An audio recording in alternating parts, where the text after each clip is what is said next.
शिक्षक साथियों नमस्कार, welcome back to our YouTube channel. साथियों, बिहार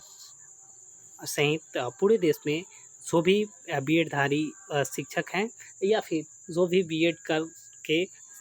शिक्षक बनना चाहते हैं, पूरे देश की यहाँ पे बात हो रही है।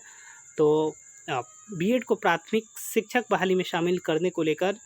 जो सांसद हैं और भीम आर्मी के चीफ भी हैं चंद्रशेखर सर ने भारत के शिक्षा मंत्री को लेटर लिखा है और उस लेटर में क्या कुछ जिक्र है, आइए हम लोग पूरे डिटेल के साथ देखते हैं। तो चलिए, आप यहाँ पे देख सकते हैं आप अपने स्क्रीन पे, जहाँ पे चंद्रशेखर सर का यहाँ पे उनका जो पेपर है वो है संसद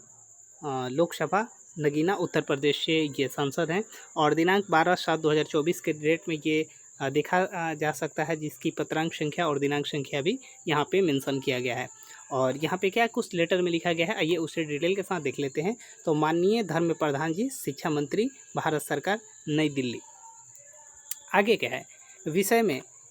तो विषय देश के करोड़ों बेगुनाह बीएड अभ्यर्थियों को 28 जून 2018 से लेकर 11 अगस्त 2023 तक के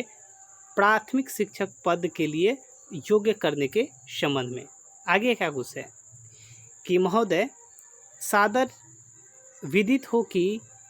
देश के करोड़ों बीएड अभ्यर्थियों ने केंद्र सरकार में तत्कालीन मानव संसाधन विकास मंत्री जी के सुझाव पर राष्ट्रीय अध्यापक शिक्षक परिषद यानी कि एनसीटीई नई दिल्ली द्वारा 28 जून 2018 को जारी भारत के राजपत्र पर विश्वास करते हुए अपनी बीएड की डिग्री को 2 वर्ष के कीमती समय और लाखों रुपये की फीस देकर हासिल किया है। युक्त राजपत्र में स्पष्ट शब्दों में यह उल्लेखित था कि 2 वर्षीय बीएड धारी जो हैं वो प्राथमिक शिक्षक पद के लिए योग्य होंगे, बशर्ते कि उन्हें अपनी शिक्षक नियुक्ति के 2 वर्ष के भीतर 6 मार्च का ब्रिज कोर्स करना होगा। इस राजपत्र के अनुसार ही अब तक देश भर की संख्या में अभ्यर्थियों ने बीएड की डिग्री या तो पूर्ण कर लिया था या पिछले सत्र में प्रवेश लेकर अभी भी पूर्ण कर रहे हैं। एनसीटीई नियमावली द्वारा प्राथमिक शिक्षक पद पर योग्य होने के लिए प्रत्येक वर्ष आयोजित हो रही केंद्रीय अध्यापक पात्रता परीक्षा यानी कि सीटीटी स्तर वर्ग को हम अपने बाल विकास एवं मनोविज्ञान के गहन अध्ययन, ज्ञान और अनुभव से बेहतर नंबरों से पास भी कर चुके हैं या फिर पास कर रहे हैं। आगे है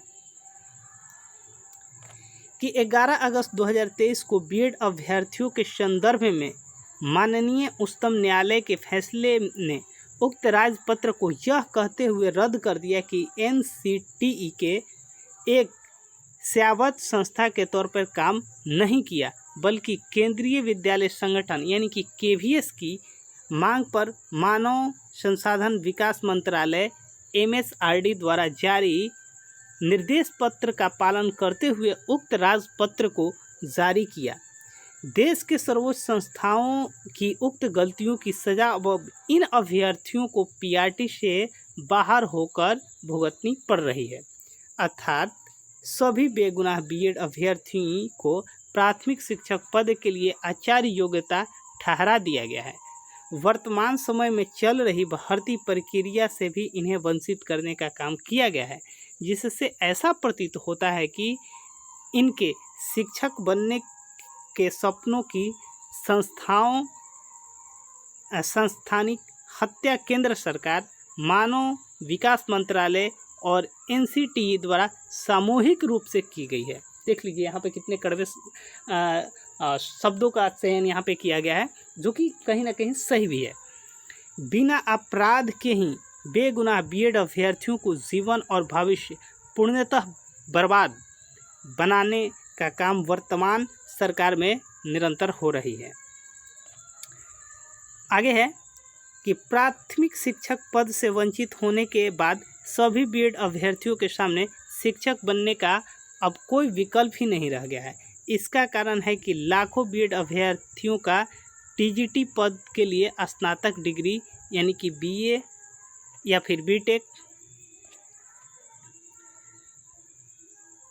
बीकॉम व अन्य संयोजक सब्जेक्ट कॉम्बिनेशन नहीं बना है। देख लीजिए, बहुत सारे ऐसे हैं जो कॉमर्स से थे और उनका सब्जेक्ट कमीशन नहीं बन जाने के कारण वे पीआईटी या टीजीटी में भाग नहीं ले पा रहे हैं। 2018 से लेकर 2023 तक बीते वर्षों की इनकी पढ़ाई लिखाई BEd, UP TET, C TET और अन्य राज्यों के टेट में लगे कीमती समय, ऊर्जा, भावनाओं एवं स्वयं और परिवार के सपनों सहित उनमें लाखों रुपये खर्च को एक झटके में बर्बाद करने का काम वर्तमान केंद्र सरकार द्वारा किया गया है, जो कि बिल्कुल कहीं ना कहीं सच है। बीएड के शैक्षणिक सत्र को पूरा करने के लिए छात्रों द्वारा लिए गए शैक्षणिक ऋण को वह अभी भर भी नहीं पाए थे कि उन्हें अयोग्य करार दिया गया, जिससे हताश निराश होकर कई अभ्यर्थियों ने अपने भविष्य को अंधकार की ओर देखकर आत्महत्या के रास्ता का चुनाव किया, जो कि संस्थानिक हत्या के समान है। तो कहीं ना कहीं देखिए, भारत सरकार के अगर राजपत्र पर कोई भरोसा नहीं करेगा तो खिसपे करेगा, और भारत सरकार का इस तरह से पीछे हट जाना कहीं ना कहीं इन बीएड धारियों के लिए आत्महत्या की तरह है।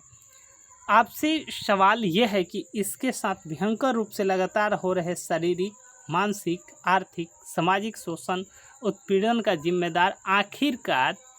देश की कौन सी संस्था या फिर मंत्रालय या फिर सरकार है। आगे है कि सुप्रीम कोर्ट से आए फैसले के पहले ही जारी शिक्षकों भर्ती के विज्ञापन, जैसे में केवीएस में हुआ है या फिर बीपीएससी के लाखों की संख्या में बीएड अभ्यर्थियों के आवेदन किए, परीक्षा दिए और अच्छे नंबरों से पास भी हुए, लेकिन उन भर्तियों को बीएड अभ्यर्थियों को वंचित कर उनके शिक्षक बनने का एकमात्र उम्मीद को भी एक झटके में छीन लिया गया। यह सवाल यह है कि 11 अगस्त 2023 को आए सुप्रीम कोर्ट के फैसले के पहले अब जब एनसीटी का उक्त राजपत्र अपने कानूनी रूप से अस्तित्व में था, तो उसी अनुसार बीएड के शैक्षणिक सत्र को पूर्ण करने वाले या फिर वर्तमान सत्र में प्रवेश लेने वाले अभ्यर्थियों सज़ा क्यों भुगतें, और उन्हें किस गुनाह की सज़ा दी जा रही है। भारत के राजपत्र पर भरोसा करने कि इन्हें इतनी कठोर सज़ा देना कहाँ का इंसाफ है। देश के करोड़ों बेगुनाह बीएड अभ्यर्थियों के गरिमा, जीवन जीने और अवसर की समानता के मौलिक अधिकारों पर संस्थानिक हमला क्यों किया जा रहा है। देखिए, यहाँ पे कितने कड़वे सवाल भी पूछे गए हैं। आगे है, इन अभ्यर्थियों ने समय समय पर शांतिपूर्ण, संवैधानिक और लोकतांत्रिक तरीके से अपने बात को सभी जिम्मेदार व्यक्ति, संस्थाओं, अधिकारियों के सक्षम रखा, लेकिन दुख की बात है कि आज इसके संदर्भ में कोई भी सकारात्मक प्रक्रिया नहीं मिली है। बीते 22 सितंबर 2023 को एनसीटी सचिव, संयुक्त बीएड मोर्चा हिंदुस्तान, वर्तमान में बीएड छात्र वेलफेयर एसोसिएशन के 7 सदस्यीय टीम से हुए आधिकारिक वार्ता में पीआरटी में पुनः शामिल करने से संबंधित जो भरोसा दिया गया था, उनका पालन भी उक्त संस्था अब तक नहीं किया। अतः आपसे अनुरोध है कि आप देश के इन करोड़ों बीएड अभ्यर्थियों के भविष्य को ध्यान में रखते हुए इस समस्या का नया उचित समाधान करने का प्रयास करें। और यहाँ पे देखिए, भवदीय में चंद्रशेखर, सादर धन्यवाद। तो देख लीजिए यहाँ पे किस तरह से जो भीम आर्मी चीफ हैं, उन्होंने लेटर है और उसे लिखा है। तो देख लेते हैं आगे क्या कुछ होता है। तो पहली बार चैनल को विजिट कर रहे हैं तो चैनल को सब्सक्राइब कर लीजिए, बेल आइकन प्रेस कर लीजिए, और वीडियो अच्छा लगा हो तो लाइक और शेयर करना बिल्कुल ना भूलें। मिलते हैं अगले वीडियो में इसी प्रकार के कुछ इंटरेस्टिंग खबरों के साथ। तब तक के लिए थैंक यू, धन्यवाद।